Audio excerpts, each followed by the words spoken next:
Hello, friends, and hello, dear students, and all the audience of world. आज मैं फिर शुरुआत श्री राम को चरण चरण स्पर्श करते हुए वंदना करते हुए करूंगा, क्योंकि ये इस नाम में बहुत ताकत है और ताकत का एहसास होता है।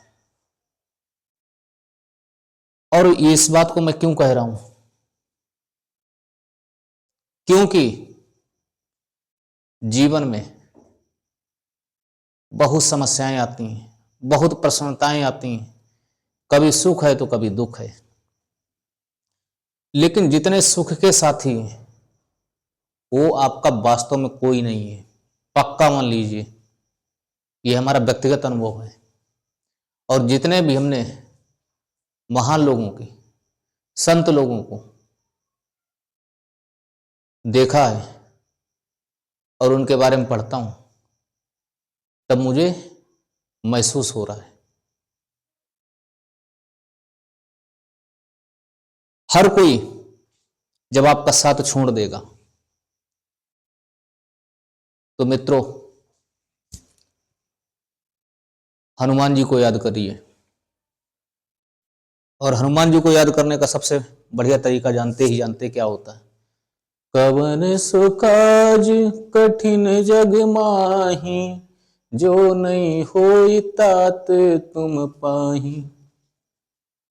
जितने भी संत पुरुष हुए, महान पुरुष हुए, जितने भी धर्म से जुड़े हैं, किसी में 11 बार किसी ने कहा, किसी ने 5 बार कहा, किसी ने 108 बार कहा, किसी जाने कितनी तपस्या करनी पड़ती है।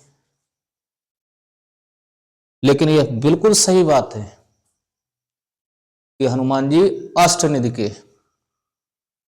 विधाता है और उनको मानस पुत्र, मानस स्वरूप,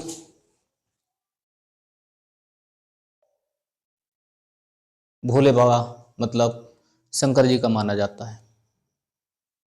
मैं कहां तक सही हूं, कहां तक गलत हूं, क्योंकि मैं अभी केवल अध्यात्म की तरफ, ईश्वर की तरफ कुछ कदम बढ़ा रहा हूं। और जैसे जैसे संतों की कृपा होती जाएगी, जैसे जैसे अच्छे लोगों की कृपा होती जाएगी, तो हमको लगेगा कि हम भी कुछ कर पाए, हम भी प्रभु राम के लिए कुछ लिख पाए, कुछ बोल पाए, कुछ हनुमान जी की महिमा का वर्णन कर पाए। कुछ ऐसी बातें जो एहसास कराती हैं कि राम और हनुमान एक साथ हैं।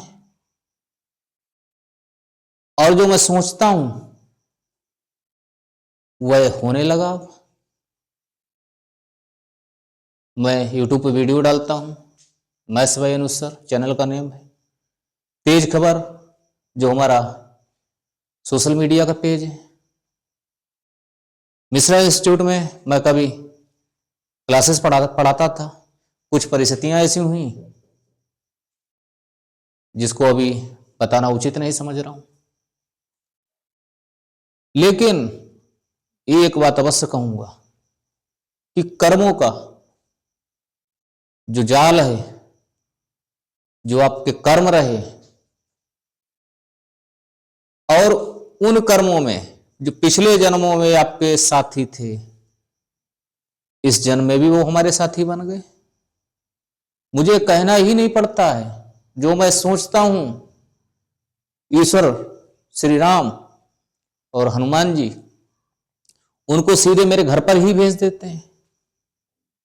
हम मन में सोचते हैं और वो उनको ही भेज देते हैं। ऐसा कैसे हो सकता है? इसका मतलब श्री राम जी की कृपा है, हनुमान जी की कृपा है, भोलेनाथ जी की कृपा है, माता पिता का आशीर्वाद है, जनता जनार्दन का प्यार है, स्नेह है, इसलिए ऐसा हो रहा है। और ये बहुत बड़ी बात है कि जैसा बोओगे वैसी फसल काटोगे। लेकिन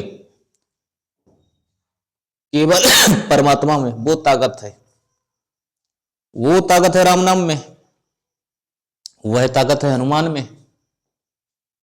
कि असंभव से असंभव जो आपको लगता है कि असंभव है, वो बहुत जल्दी संभव हो जाता है।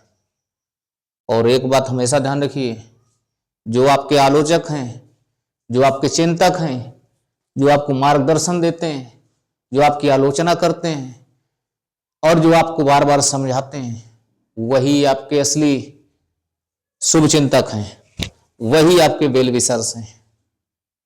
और वो चाहते हैं और मैं भी चाहता हूं कि उनकी कृपा हमेशा मेरे ऊपर बनी रहे, वो हमारा समय समय पर मार्गदर्शन करते रहें। और अक्सर मैं कहता हूं कि ईश्वर एक ही है, कोई राम कहता, कोई कृष्ण कहता, कोई अल्लाह कहता, अलग अलग धर्म में, क्योंकि मुझे अलग अलग धर्म की जानकारी नहीं है, लेकिन पूरी सृष्टि को चलाने वाला एक ही है और उस सृष्टि को पहचानना पड़ेगा। और उस सृष्टि के निर्माता को, भाग्य निर्माता को, पूरी पृथ्वी को बनाने वाले को जितनी जल्दी आप समझ जाएंगे, जितनी जल्दी आप समझ जाएंगे उतना ही बेहतर रहेगा, क्योंकि पूरी सृष्टि का निर्माता एक ही है और वही है राम, वही है कृष्ण, वही है शंकर भोले, वही है ब्रह्मा जी, वही हैं जितने भी देवी देवताएं हैं, उनके अलावा और कोई नहीं है। एक ही वो शक्ति है जो अदृश्य है और दृश्य भी हो जाती है, लेकिन उसके लिए तप करना पड़ता है, उसके लिए त्याग करना पड़ता है, उसके लिए मेहनत करनी पड़ती है। उसके लिए सबसे बड़ी बात है कि प्रेम रस होना चाहिए। जब तक, जैसे कहा जाता है कि राधा के बिना कृष्ण अधूरे, राधा क्या है? राधा एक प्रेम है, प्रेम का नेम है। यहां पर लोग समझते हैं ना कि कोई लड़की है, कोई वैसी वो है, अरे वो है, वो थी, लेकिन रियल मायने में राधा का मतलब है प्रेम। अगर आप प्रेम करेंगे ना तो ईश्वर की कृपा आपके ऊपर होगी, राम की कृपा होगी। तो आज के लिए हम इतना ही बोल पाएंगे। कोई शब्द मेरा गलत अगर हो, जनता जनार्दन से निवेदन करता हूं कि मुझको माफ करिएगा, क्षमा करिएगा। मेरा उद्देश्य किसी को दुख पहुंचाना नहीं है, मेरा उद्देश्य साफ है कि जिसे पूरी सृष्टि का क्या हो, विकास हो और हर व्यक्ति अपनी भूमिका का सही से निर्वहन कर सके। जय श्री राम, जय हिंद, जय भारत।